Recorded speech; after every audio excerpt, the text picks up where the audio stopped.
ক্যালকাটা ইউনিভার্সিটিতে তোমরা যারা ফোর্থ সেমিস্টার হিস্ট্রি অনার্সে পড়াশোনা করছো, তোমাদের যে ডিএসসিসি 6 পেপারটি রয়েছে, প্রাক আধুনিক ইউরোপের ইতিহাস, এই পেপারের একটি ইম্পর্টেন্ট প্রশ্ন, প্রতিবাদী বা উগ্রবাদী বা র্যাডিক্যাল ধর্ম সংস্কার আন্দোলন কি বা অ্যানাব্যাপটিস্ট কাদের বলা হয়, এই সম্পর্কে সংক্ষিপ্ত আলোচনার পরের 20 নম্বরের অ্যান্সার তুলে ধরবো এই ভিডিওর ভিতর দিয়ে তোমাদের সামনে।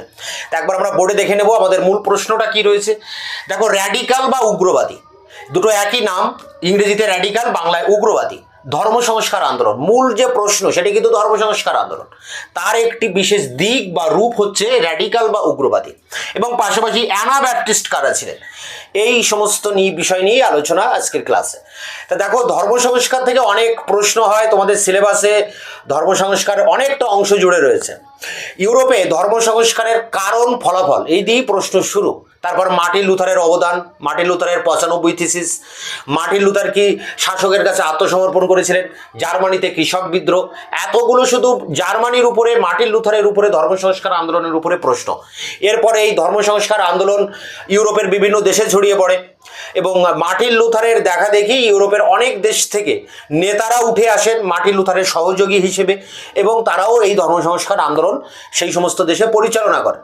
যেমন ফ্রান্সে রয়েছেন জন ক্যালভিন। তা ক্যালভিন, তার যে মতাদর্শ, মার্টিন লুথারের অনুগামী ছিলেন জন ক্যালভিন, তা ক্যালভিনের একটা আলাদা মতবাদ গড়ে উঠেছে তার অনুগামীদের নিয়ে। আবার সুইজারল্যান্ডে জুইংলি বলে এক নেতা ছিলেন, তার নেতৃত্বে সেখানে আবার জুইংলি মতবাদ গড়ে উঠেছে। স্কটল্যান্ডে জন নক্স রয়েছেন। ইংল্যান্ডে ধর্ম সংস্কার আন্দোলন কিন্তু একটু অন্যভাবে হয়েছিল। তা আমরা সে প্রসঙ্গে যাব, তার আগে দেখে নেব যে ধর্ম সংস্কার বিষয়টা কি। মার্টিন লুথার ধর্ম সংস্কার করেছিলেন প্রথম জার্মানিতে। তা জার্মানিতে কেন প্রথম ধর্ম সংস্কার হয়েছিল, এটাও একটা প্রশ্ন। যেমন ইতালিতে কেন প্রথম নবজাগরণ হয়েছিল, এটা যেমন একটা প্রশ্ন, তেমনি জার্মানিতে কেন প্রথম ধর্ম সংস্কার হয়েছিল। আবার বলতে পারি আমরা ইংল্যান্ডে কেন প্রথম শিল্প বিপ্লব হয়েছিল। তো এরকম কিছু প্রশ্ন আছে। তা জার্মানিতে ধর্ম সংস্কার আন্দোলন প্রথম এই কারণে হয় যে জার্মানির ভিটেনবার্গ বিশ্ববিদ্যালয়ের অধ্যাপক ছিলেন, ধর্মতত্ত্বের অধ্যাপক মার্টিন লুথার। তা মার্টিন লুথার ধর্ম নিয়ে ভাবনা চিন্তা করতেন সবসময়। তিনি দেখেন যে প্রচলিত যে ক্যাথলিক ধর্ম, পোপ কেন্দ্রিক যে পোপতন্ত্র, খ্রিস্টান ধর্ম যাকে আমরা ক্যাথলিক ধর্ম বলি, সেই ধর্মের মধ্যে নানা রকম দুর্নীতি প্রবেশ করেছে, নানা রকম কুসংস্কার প্রবেশ করেছে এবং ব্যভিচারিতাও সেখানে প্রবেশ করেছে। তাই এত কিছু সেখানে রয়েছে, মানে এই খ্রিস্টান ধর্মে, অর্থাৎ এই ধর্মের মধ্যে অনেক রকম জল ঢুকেছে, তাকে বার করতে হবে, ধর্মকে সংস্কার করতে হবে। এই ধর্ম সংস্কার করার এই প্রয়োজনীয়তা প্রথম উপলব্ধি করেন খ্রিস্টান ধর্মের এই মার্টিন লুথার। তা মার্টিন লুথার ভিটেনবার্গের যে চার্চের গির্জা রয়েছে, সেই গির্জার দেওয়ালে, মানে প্রবেশপথের দেওয়ালে 95টি প্রশ্ন তিনি লেখেন খ্রিস্টান ধর্মের বিরুদ্ধে। তিনি এই 95টা প্রশ্ন করেন, যাকে আমরা বলি 95 থিসিস। এটা একটা টিকা প্রশ্ন। এই 95টা বক্তব্য বা তার প্রশ্ন লিখে একটা বড় কাগজে করে লিখে সেটা একটা পোস্টারের সাইজে সেটে দেন গির্জার প্রবেশপথের দেওয়ালে। ফলে সেখানে মানুষ যখন গির্জায় যায় তখন সেই লেখা পড়ে তারা জানতে পারে, তারাও ব্যাপারটা বুঝতে পারে এবং মার্টিন লুথারের সাথে তারা গলা মেলায়, তারাও প্রশ্ন করতে থাকে চার্চকে, খ্রিস্টান ধর্মের, ক্যাথলিক ধর্মের কাছে, যে এই প্রশ্নের উত্তরগুলো কি, সঠিক উত্তর কি। তো এইভাবে এই মার্টিন লুথারই প্রথম এই ধর্ম সংস্কার আন্দোলনের সূচনা করছেন এই ভিটেনবার্গের গির্জায় একটা পোস্টার সেটে দেওয়ার ভিতর দিয়ে।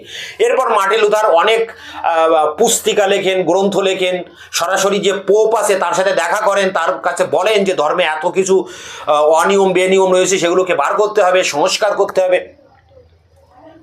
এই সমস্ত কাজ কিন্তু মার্টিন লুথার করেন, অনেক গ্রন্থ লিখেছিলেন। মার্টিন লুথার খ্রিস্টান ধর্মের বিরুদ্ধে যে প্রতিবাদ করেছিলেন, তার প্রথম প্রতিবাদ ছিল ইনডালজেন্স যে প্রথাটা রয়েছে, ইনডালজেন্স, এই ইনডালজেন্স বা পাপপত্র বিক্রির বিরুদ্ধে প্রতিবাদ। খ্রিস্টান ধর্মে যারা দোষী বা পাপী, যারা যেসব মানুষ পাপ কাজ করেন, তারা চার্চে গিয়ে ফাদারের সামনে কনফেশন করেন, নিজের সমস্ত দোষ স্বীকার করেন, ফাদার তাকে মুক্ত করে দেয় বা তাকে ক্ষমা করে দেন। এই রকম একটা পদ্ধতি কিন্তু চার্চে রয়েছে। তো সেই জায়গায় পোপ আরেকটু মডিফাই করে পয়সা বা টাকা ইনকামের জন্য একটা পদ্ধতি চালু করেন, যে যে যেমন পাপ বা অন্যায় করেছে ঠিক সেই পরিমাণ টাকা দিয়ে সে এই টিকিট বা এই পাপপত্র সে ক্রয় করবে। ক্রয় করলে সে তার কিন্তু পাপ সব ধুয়ে যাবে বা মুছে যাবে, তার পাপ থেকে সে মুক্তি পাবে। তো এই পাপ পত্র বিক্রি মানে লটারি বিক্রি করার মতো, যেমন পাপ করবে সেই অনুযায়ী সে টাকা দিয়ে এই লটারি বা টিকিট কিনলেই তার পাপ মুক্তি হবে। তো এই পদ্ধতি কিন্তু ছিল ক্যাথলিক ধর্মে। এবং পোপের অনুগামী হয়ে টেটজেল বলে এক সন্ন্যাসী জার্মানিতে আসেন সেই সময়, এবং এই পাপপত্র বিক্রি করতে থাকেন। তার সাথে প্রকাশ্যে বাকযুদ্ধে জড়িয়ে পড়েন মার্টিন লুথার। তা মার্টিন লুথারের এই সমস্ত কাজকর্মের ফলে মানুষের মধ্যে একটা আলোড়ন তৈরি হয়। মানুষ দলে দলে মার্টিন লুথারের এই পতাকা তলে এসে সমবেত হয়। মার্টিন লুথারের অনুগামীর সংখ্যা বাড়তে থাকে, হাজার থেকে লাখে, লাখে থেকে কোটিতে। এবং জার্মানি পাশে যে সমস্ত দেশগুলো রয়েছে, France, Italy, New Zealand, Netherland, Switzerland এবং ইংল্যান্ড, স্কটল্যান্ড, এই সমস্ত দেশে অ্যাকচুয়ালি পশ্চিম ইউরোপের দেশগুলোতে ব্যাপকভাবে এই আন্দোলন ছড়িয়ে পড়ে মার্টিন লুথারের এই ধর্ম সংস্কারের ডাক। এবং তিনি এর নাম দেন প্রোটেস্ট্যান্ট ধর্ম, কারণ প্রচলিত যে ক্যাথলিক ধর্ম তার বিরুদ্ধে প্রতিবাদ করে, অর্থাৎ প্রোটেস্ট করে এই ধর্মের উত্থান, তাই এর নাম হয়েছিল প্রোটেস্ট্যান্ট ধর্ম।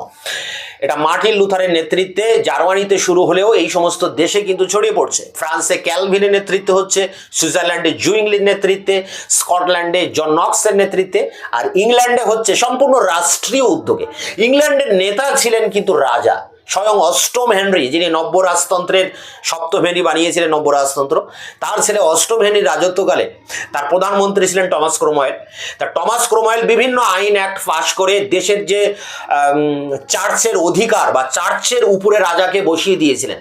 সেখানে পোপের কোনো কর্তৃত্ব নেই, পোপের কর্তৃত্বকে বিলুপ্ত করে দেওয়া হয়েছিল ইংল্যান্ড থেকে। মানে ক্যাথলিক ধর্মের ধর্মগুরু পোপ, যিনি ইতালিতে থাকেন ভ্যাটিকান সিটিতে, তার সম্পূর্ণ কর্তৃত্ব ইংল্যান্ডের ওপর থেকে তুলে দেওয়া হয়েছিল এবং সেই কর্তৃত্ব দেওয়া হয় রাজার হাতে। অর্থাৎ ইংল্যান্ডের চার্চ ব্যবস্থার মাথায় বসে আছেন কে? রাজা অষ্টম হেনরি। এবং রাজা অষ্টম হেনরি দেখলেন যে দেশের মধ্যে এই মার্টিন লুথারের এই আন্দোলনের ফলে দেশের মধ্যে ক্যাথলিক ধর্মের বিরুদ্ধে প্রতিবাদ হচ্ছে, কারণ ক্যাথলিক ধর্মের দুই প্রধান ঘাঁটি ছিল কিন্তু, এক ফ্রান্স আর এক ছিল ইংল্যান্ড। তাই রাজা অষ্টম হেনরি এই দেশের মধ্যে যারা প্রোটেস্ট্যান্ট পন্থী মার্টিন লুথারের অনুগামী তাদের সাথে আলোচনা করলেন, ক্যাথলিকদের সাথে আলোচনা করলেন। আলোচনা করে তিনি একটা ডিসিশন বা একটা সিদ্ধান্ত ঠিক করে দিলেন যে সবাই সমান মতো করে ধর্ম পালন করতে পারবে, ক্যাথলিক ধর্মও থাকবে, প্রোটেস্ট্যান্ট ধর্মও থাকবে। অর্থাৎ খ্রিস্টান ধর্মের মধ্যে দুটো শাখা ইংল্যান্ডেই থাকবে। এছাড়া জন ক্যালভিনের মতবাদকেও স্বীকৃতি দেওয়া হচ্ছে আলাদাভাবে। তো এইভাবে একটা বোঝাপড়া হয় ইংল্যান্ডে ধর্ম সংস্কার আন্দোলনের ক্ষেত্রে। একটা বড় 20 নম্বরের প্রশ্ন এটা, যে জিওফ্রে এলটনের সঙ্গে তুমি কি একমত যে ইংল্যান্ডের ধর্ম সংস্কার আন্দোলন হয়েছিল রাষ্ট্রীয় পদক্ষেপ ছিল বা রাষ্ট্রীয় উদ্যোগে হয়েছিল? তো এই হচ্ছে ধর্ম সংস্কার আন্দোলন, যে বিভিন্ন দেশে মার্টিন লুথারের কে কেন্দ্র করে, তার এই ধর্ম সংস্কারকে কেন্দ্র করে বিভিন্ন দেশে কিন্তু আন্দোলন হচ্ছে, ধর্ম সংস্কার আন্দোলন। প্রায় 100 বছর ইউরোপে এই আবহাওয়া কিন্তু টিকেছিল। এখন প্রশ্ন হচ্ছে তাহলে উগ্রবাদী কারা, র্যাডিক্যাল কারা বা এই অ্যানাব্যাপটিস্ট কারা? এদের বিষয়টা তো এখন আসেনি। এবার বিষয়টা হচ্ছে এই যে মার্টিন লুথারের অনুগামীদের কথা বলা হচ্ছে, লাখে লাখে, হাজারে হাজারে তার অনুগামী, অনেক নেতাদের কথাও বললাম বিভিন্ন দেশে রয়েছে। তা তার কিছু অনুগামীদের মধ্যে একদল লোক, তারা মার্টিন লুথারের থেকে আরো এক ধাপ এগিয়ে তারা আরো বেশি সংস্কারের কথা বলেছিলেন। মার্টিন লুথার যতটুকু সংস্কারের কথা বলেছিলেন, তারা বলেছিলেন আরো বেশি। কতটা বেশি? অনেক বেশি। অর্থাৎ এখানে সম্পূর্ণভাবে যে পুরনো যে ধর্ম রয়েছে ক্যাথলিক ধর্ম, তাকে সম্পূর্ণভাবে ধ্বংস করার কথা বলেছিলেন। বলেছিলেন যে ক্যাথলিক ধর্ম থাকবে না, তাকে সম্পূর্ণ ধ্বংস করতে হবে, এবং এই যে গির্জা বা মঠ রয়েছে সেগুলো ভেঙে চুরে ফেলতে হবে, যাজক, পোপ, তন্ত্র এইসব সব তুলে দিতে হবে, ধর্মের উপরে রাষ্ট্রের যে নিয়ন্ত্রণ রয়েছে সেসব তুলে দিতে হবে, ধর্ম হবে সহজ সরল, এবং মানুষের সাথে ঈশ্বরের যে যোগাযোগ সেক্ষেত্রে মাঝে কোনো পুরোহিত, যাজক, ফাদার এরা কেউ থাকবে না, না গির্জা থাকবে, এবং একটা সাম্যবাদী সমাজ গড়ে তুলতে হবে, যে সমাজে সবাই সমান, সেখানে কোনো অর্থবৃত্ত থাকলেও সেটা সবার মধ্যে সমানভাবে ভাগ হবে, কোনো ব্যক্তিগত সম্পত্তি থাকবে না, এবং প্রত্যেকেই সমান সুযোগ সুবিধা, সমান অধিকার ভোগ করবে। নিজের পরিবারকেও সবার মধ্যে ভাগ করে নিতে হবে, নিজের বউকেও সবার মধ্যে ভাগ করে নিতে হবে। এমন কঠোর এক মতবাদ প্রচার করতে থাকে কিছু ব্যক্তি, কিছু অনুগামী, মার্টিন লুথারের অনুগামী। তারা অনেক বেশি বৈপ্লবিক পরিবর্তনের কথা বলেছিলেন, আমূল পরিবর্তনের কথা বলেছিলেন। তারা বলেছিলেন যে এই যে ব্যাপটাইজ করা হয় খ্রিস্টান ধর্মে দীক্ষা দেওয়ার সময়, দীক্ষা দেওয়াকে ব্যাপটাইজ বলা হয়। সেটা কিভাবে হয়? গলা পর্যন্ত জলে ডুবে সেখান থেকে উঠে এসে সেটা দীক্ষা দেওয়া হয় তাকে, এবং সে নবজীবন লাভ করে এবং জলে সে সমস্ত পাপ টাপ ধুয়ে নতুন জীবন লাভ করছে যীশু খ্রিস্টের মতো। এই দীক্ষা দেওয়ার পদ্ধতিকে বলা হয় ব্যাপটাইজ। সেখানে শিশুদেরকেও দীক্ষা দেওয়া হতো। এনারা বলছেন, বা এই উগ্রবাদীরাই বা মার্টিন লুথারের কিছু সমর্থক তারা বলছেন যে এখানে শিশুদেরকে দীক্ষা দেওয়া যাবে না। শিশুরা আত্মসচেতন নয়, তাই তাদেরকে এই আধ্যাত্মিক দীক্ষা তাদেরকে দেওয়া সম্ভব নয়। এছাড়া যীশু খ্রিস্টের জন্মদিনে রুটি, মাংস, মদ এগুলো খাওয়ার একটা ঢালাও ব্যবস্থা ছিল আগে, এগুলো করা যাবে না। এরকম বিভিন্ন প্রশ্ন তারা তুলে ধরেন এবং বলেন যে এই মঠ ব্যবস্থা ভেঙে ফেলতে হবে, সব কিছু ভেঙে ফেলতে হবে, রাষ্ট্রীয় কাঠামো পর্যন্ত ভেঙে ফেলতে হবে, সাম্যবাদী সমাজ গড়ে তুলতে হবে। এরাই হচ্ছেন এই উগ্রবাদী, যাদেরকে ইংরেজিতে বলছে র্যাডিক্যাল। এবং এরা কেন অ্যানাব্যাপটিস্ট? কারণ প্রচলিত যে ব্যাপটাইজ যে পদ্ধতি, দীক্ষা দেওয়ার পদ্ধতি, তার বিরুদ্ধে তারা কথা বলেছিলেন। সেটা মার্টিন লুথারও বলেছিলেন। তা মার্টিন লুথারও অ্যানাব্যাপটিস্ট, আবার এরাও কিন্তু অ্যানাব্যাপটিস্ট। এরা সবাই মার্টিন লুথারের অনুগামী, কিন্তু মার্টিন লুথার যা চাইছিলেন যে ধর্ম টিকে থাকবে, প্রাচীন ধর্ম ক্যাথলিক ধর্ম সেটা থাকবে, তার মধ্যে যে সমস্ত দুর্নীতি বা বেনিয়ম ঢুকে গেছে বা যেই সব কুসংস্কার ঢুকেছে সেগুলোকে বার করে দিতে হবে, দিয়ে ওই ক্যাথলিক ধর্ম থাকবে বা সংস্কারিতভাবে প্রোটেস্টান্ট ধর্ম বলে আরেকটা ধর্ম তৈরি করা যেতে পারে। কিন্তু তিনি কখনোই বলেননি যে এই ধর্ম সব ভেঙে চুরে নতুন করে আবার গড়ে তোলার কথা। কিন্তু তার কিছু অনুগামী তারা মার্টিন লুথারের দ্বারাই অনুপ্রাণিত হয়ে তারা এইভাবে বৈপ্লবিক মতবাদ প্রচার করছেন, যাদেরকে বলা হচ্ছে উগ্রবাদী বা র্যাডিক্যাল। এখন মার্টিন লুথার দেখলেন এ মহা বিপদ, কারণ এরা যদি এইভাবে প্রচার করতে থাকে তাহলে তার যে প্রোটেস্ট্যান্ট আন্দোলন সেটা মুখ থুবড়ে পড়বে এবং ধর্ম সংস্কার আন্দোলনটা ব্যর্থ হবে। তখন মার্টিন লুথার প্রচলিত যে সমস্ত শাসকরা রয়েছে, রাজা, দেশের রাজা, তাদের সাথে পরামর্শ করে তাদের সেনাবাহিনী দিয়ে এদেরকে দমন করতে থাকলেন। কারণ এই উগ্রবাদী বা প্রতিবাদী যারা রয়েছেন বা র্যাডিক্যালিস্ট যারা রয়েছেন, তারা কিন্তু ইউরোপের বিভিন্ন দেশে ঘাঁটি গেড়ে বসে গেছে এবং তারা নিজস্ব সমাজও গড়ে তুলেছে বিরাট বড় এরিয়া নিয়ে। তাদের অনুগামীর সংখ্যা হাজারে হাজারে, লাখে লাখে ছাড়িয়ে গেছে। মানুষ ধর্মের দ্বারা এতটাই শোষিত হয়েছে যে ধর্মকে ভেঙে চুরে নতুন করে গড়ে তোলার কথা বলছেন। এছাড়া যে ইউটোপিয়া গ্রন্থ রয়েছে বা রিপাবলিক গ্রন্থ, সেই সমস্ত গ্রন্থের গুলো সম্পর্কে মানুষ জানতো, সেই সমস্ত আদর্শ রাষ্ট্রীয় ক্ষেত্রে, সামাজিক ক্ষেত্রে তারা কিন্তু অ্যাপ্লাই করতে চাইছিল। তো এই মানুষেরা সুইজারল্যান্ডে, মোরাভিয়াতে এবং নেদারল্যান্ড বা হল্যান্ডে এই বিভিন্ন জায়গায় তারা ঘাঁটি তৈরি করে, মানে উপনিবেশের মতো একটা সমাজ গড়ে তোলে, সাম্যবাদী কঠোর সমাজ, যে সমাজের উপরে সেই দেশের রাজা তার সেনাবাহিনী দিয়ে তাদের এই সমাজ কিন্তু ধ্বংস করে দেয়। কিন্তু তারা ধ্বংস করে দিলেও তারা আর এক জায়গায় গিয়ে নতুন করে আবার সমাজ গড়ে তুলছে। এইভাবে 100 বছর ধর্ম সংস্কার আন্দোলন হয় 1517 জার্মানিতে, অর্থাৎ 16 শতক। তার সমগ্র 16 শতক জুড়ে এই উগ্রবাদী বা এই র্যাডিক্যালিস্টরা কিন্তু ইউরোপে অ্যাক্টিভ ছিল। তাদেরকে দমন করা যায়নি। তাদের সমাজ হয়তো রাজা গিয়ে ধ্বংস করে দিচ্ছে, কিন্তু আরেক জায়গায় নতুন করে তাদের সমাজ গড়ে তুলছে। এরকম বিভিন্নভাবে এরা কিন্তু ইউরোপে ছিল। এবং মানুষের যারা পুরনো রক্ষণশীল ব্যক্তি, যারা ক্যাথলিক, যারা প্রোটেস্ট্যান্ট, এমনকি প্রোটেস্ট্যান্ট যারা রয়েছেন, মার্টিন লুথার নিজে, তার অনুগামীরা, এরাও সবাই আতঙ্কিত এদের দ্বারা, যে এরা যেভাবে নতুন করে সমাজ গঠন করার কথা বলছে, ধর্ম নতুন করে গড়ে তোলার কথা বলছে, রাষ্ট্র থেকে ধর্মকে আলাদা করার কথা বলছে, এইভাবে করা সম্ভব নয় এবং তাহলে এই ধর্ম সংস্কার আন্দোলনটাই ব্যর্থ হবে। তাই মার্টিন লুথার শাসকের সাথে বোঝাপড়ায় এসে এদেরকে বিভিন্নভাবে দমন করতে থাকেন। জার্মানিতেও 1524 সালে ব্যাপক কৃষক বিদ্রোহ হয়।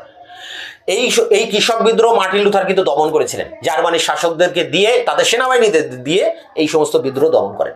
তো এই হলো মার্টিন লুথারের অনুগামীদের মধ্য থেকেই উগ্রবাদীদের আবির্ভাব। আবার মার্টিন লুথার বাধ্য হচ্ছেন তাদেরকেই দমন করতে, পরিস্থিতির চাপে পড়ে।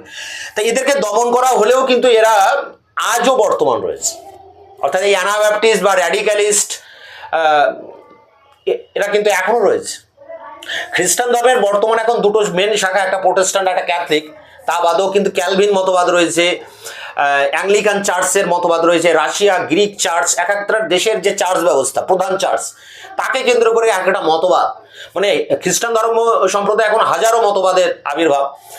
তা সেইভাবে র্যাডিক্যাল যারা ছিলেন উগ্রবাদী, এদেরকে সম্পূর্ণ ধ্বংস করা যায়নি, এরা বর্তমানে আজও রয়েছে। এরা এখন বর্তমানে মেনোনাইট বলে একটা গোষ্ঠী রয়েছে, যারা সম্পূর্ণভাবে এই র্যাডিক্যাল বা উগ্রবাদীদের থেকেই তৈরি হয়েছে। হল্যান্ডে মেন্নো সিমন্স বলে এক নেতা ছিলেন, তিনি এই অ্যানাব্যাপটিস্টদের নেতা ছিলেন এবং হল্যান্ডে উপনিবেশ বা সমাজ গঠন করেন এবং মেনোনাইট বলে একটি সংঘ তৈরি করেন। এছাড়া এই মেনোনাইট ছাড়াও বর্তমানে আমরা দেখছি অ্যামিশ, হুটারাইট, এই সমস্ত সংগঠন, ধর্মীয় সংগঠন খ্রিস্টান ধর্মেরই রয়েছে। এরা কিন্তু সম্পূর্ণভাবে এই র্যাডিক্যাল বা উগ্রবাদীদের থেকেই তৈরি। পরবর্তীতে সুইজারল্যান্ডের জুরিখে কনরাড গ্রেভেল বলে যে নেতা ছিলেন, এই উগ্রবাদীদের নেতা কনরাড গ্রেভেল। যেমন হল্যান্ডে রয়েছেন মেন্নো সিমন্স, তেমনি সুইজারল্যান্ডের জুরিখে নেতা ছিলেন কনরাড গ্রেভেল। তিনি সুইস ব্রাদার্স বলে একটি সংগঠন তৈরি করছেন। এরকম আরও রয়েছে, জার্মানির মিউনিস্টার, মোরাভিয়া, এই সমস্ত জায়গাতেও এরা কিন্তু অ্যাক্টিভ ছিল। মুনজার বলে একটা জায়গা, সেখানে বিশাল বড় ঘাঁটি ছিল এই উগ্রবাদী বা র্যাডিক্যালিস্টদের। মুনস্টাড যাদের নেতা ছিলেন, মুনস্টাড মুনজের বলে একটি জায়গায়, এদের এই পাহাড়ের উপরে পাদদেশে এরা তৈরি করেন এদের একটা নিজস্ব সমাজ, সাম্যবাদী সমাজ, কঠোর সাম্যবাদী। তো এই হচ্ছে বিষয়। তা এই বিষয়গুলোকে পরপর লিখতে হবে 20 নম্বরের এই নোটসে। আমি এই নোটসটাকে এবার তুলে ধরছি তোমাদের সামনে, সেই জায়গা থেকে তোমরা খাতায় নোট ডাউন করবে। 4th semester history honours DSCC 6, উগ্রবাদী ধর্ম সংস্কার আন্দোলন বা র্যাডিক্যাল ধর্ম সংস্কার আন্দোলন বা অ্যানাব্যাপটিস্ট আন্দোলন। 20 নম্বরের প্রশ্ন উত্তর যেভাবে লিখবে, ধর্ম সংস্কার আন্দোলনের সময় অ্যানাব্যাপটিস্ট নামে একটি উগ্রপন্থী দল সাম্যবাদী ভাবধারা প্রচার করে। নেদারল্যান্ডে এই দলের সংখ্যাধিক্য দেখা যায়। রাষ্ট্রকে তারা প্রয়োজনীয় অথচ অকল্যাণকর প্রতিষ্ঠান রূপে কল্পনা করত। মার্টিন লুথারের ভাবধারায় অনুপ্রাণিত হয়ে তারা প্রচার করে যে বিবেকের সম্মতি না থাকলে কেউ আইন মেনে নিতে বাধ্য নয়। অনুরূপ মতবাদের জন্য জার্মানিতে কৃষক বিদ্রোহ দেখা দেয় এবং সাংগঠনিক ত্রুটির জন্য তাদের পরাজয় ঘটে। অ্যানাব্যাপটিস্টদেরও ধর্মবিরোধী মনে করা হয় এবং নির্মমভাবে তাদের দমন করা হয়। বহু সংখ্যক অ্যানাব্যাপটিস্ট 1526 খ্রিস্টাব্দের শেষ দিকে মোরাভিয়াতে আশ্রয় গ্রহণ করে এবং সেখানে প্রায় অর্ধ বা শতাব্দীকাল স্থায়ী একটি সাম্যবাদী সমাজ ব্যবস্থা গড়ে তোলে। ব্যক্তিগত সম্পত্তি এবং ব্যক্তিগত পারিবারিক জীবনের পরিবর্তে সম্পত্তি ও পারিবারিক জীবনে তারা সমষ্টিগত মালিকানার নীতি গ্রহণ করে।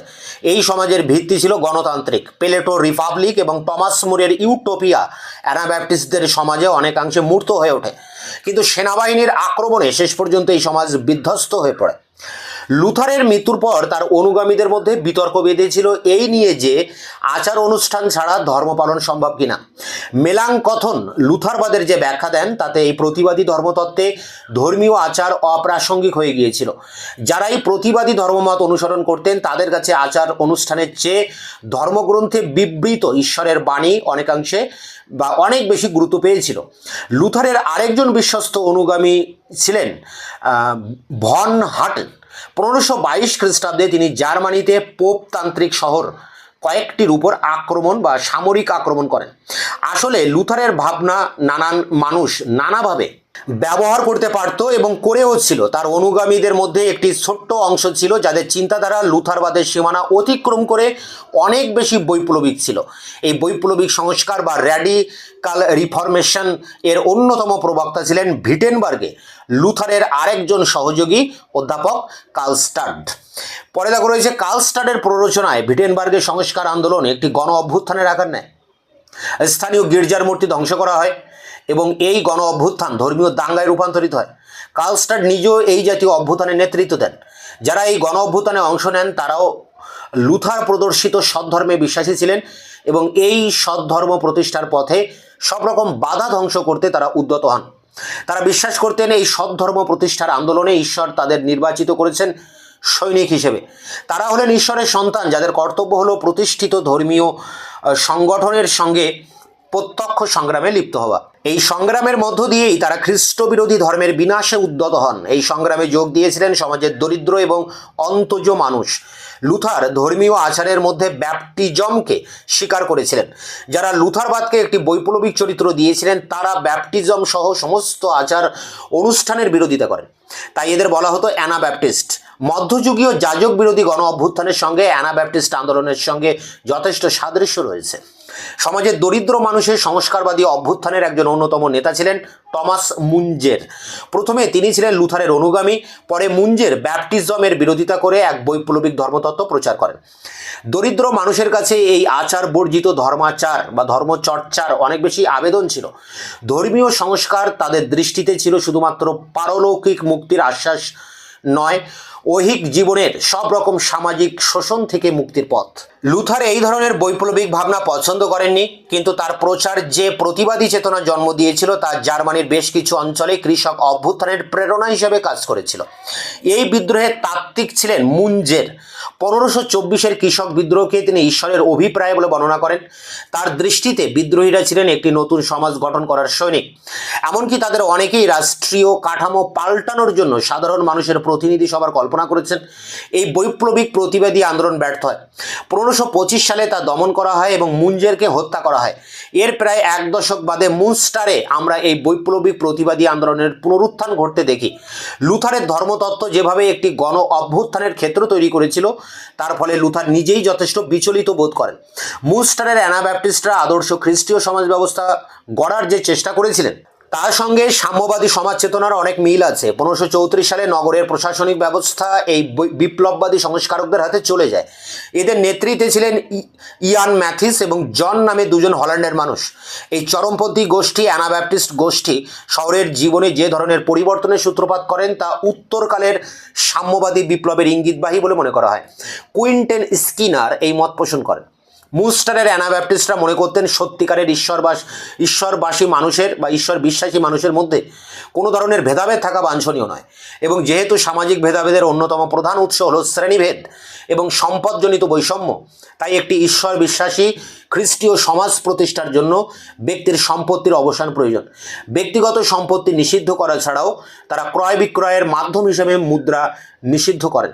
সমস্ত রকম সম্পদের উপর যৌথ নিয়ন্ত্রণ আরোপিত হয়। এরা বিশ্বাস করতেন একজন সৎধর্মে বিশ্বাসী খ্রিস্টান তাদের সম্প্রদায়ের অঙ্গ হতে দায়বদ্ধ।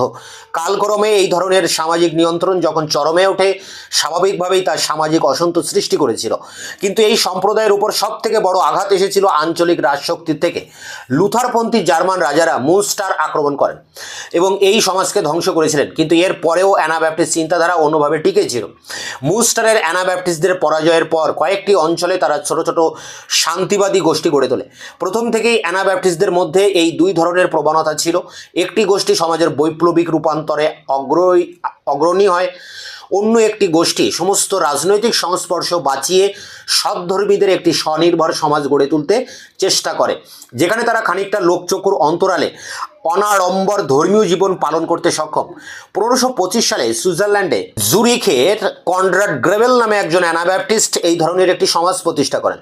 16 শতক ধরে জুরিখের অ্যানাব্যাপটিস্ট সমাজ টিকে ছিল। এই নৈরাজ্যবাদী মুনস্টারে অ্যানাব্যাপটিস্টদের আরেকটি কেন্দ্র ছিল মোরাভিয়া। সেখানে জ্যাকব হুটার নামে একজন চরমপন্থী সংস্কারবাদী প্রোটেস্ট্যান্টে এই জাতীয় একটি সম্প্রদায় গড়ে তোলেন, যা আধুনিক সাম্যবাদী সমাজের সঙ্গে তুলনীয়। ধর্মীয় চেতনা ধর্ম সংস্কার আন্দোলনের প্রথম থেকেই বৈপ্লবিক সামাজিক রূপান্তরের প্রেরণা হিসেবে কাজ করে গেছে। জার্মানিতে অ্যানাব্যাপটিস্ট আন্দোলনের প্রথম প্রকাশ ঘটে 1521 থেকে 22 খ্রিস্টাব্দে, যখন লুথারের কয়েকজন অনুগামী ভিটেনবার্গ শহরে কার্লস্টাডের নেতৃত্বে লুথারের রাজশক্তির প্রীতি ও অবিমিত আনুগত্যের তত্ত্বের নন রেসিস্ট্যান্সের বিরোধিতা শুরু করেন। এই উগ্রবাদী সংস্কারপন্থীদের অনেকেই রাজশক্তির সাহায্য ছাড়াই যাজকদের নিজস্ব প্রয়াসে খ্রিস্ট ধর্মেও আনুষ্ঠানিক পরিবর্তন চেয়েছিলেন। এছাড়া তারা ব্যাপটিজমের বিরোধিতা করেন, এই মর্মে যে একমাত্র পূর্ণবয়স্ক পরিণত মনের মানুষেরই স্বেচ্ছায় দীক্ষিত হওয়া উচিত। যেহেতু অচেতন শিশুর পক্ষে ধর্ম বা ধর্মীয় দীক্ষার তাৎপর্য অনুধাবন করা সম্ভব নয়, এইভাবে ধর্মীয় বিশ্বাসের ক্ষেত্রে চিন্তা মনন ও ব্যক্তি স্বাধীনতাকে প্রাধান্য দিয়ে তারা ধর্মীয় প্রতিষ্ঠানের সামাজিক মূল্য অস্বীকার করেন। ভিটেনবার্গে এই চরমপন্থী আন্দোলন শুরু হওয়ার অল্প কিছু দিনের মধ্যেই এর প্রভাব জার্মানির অন্যত্র ছড়িয়ে পড়ে।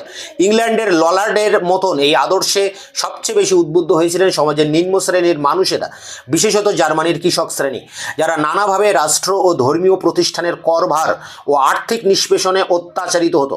1524-এ মুঞ্জের সিমন্স বিফোর দ্য প্রিন্সেস নামে একটি লুথার বিরোধী পুস্তক পুস্তক বা প্রচার পুস্তক প্রকাশ করেন ও মুলহাউসেনের কৃষক বিদ্রোহে নেতৃত্ব দেন। পুস্তকটির মূল বক্তব্য হলো মধ্যবর্তী যাজক বা অনুষ্ঠানের প্রয়োজন নেই।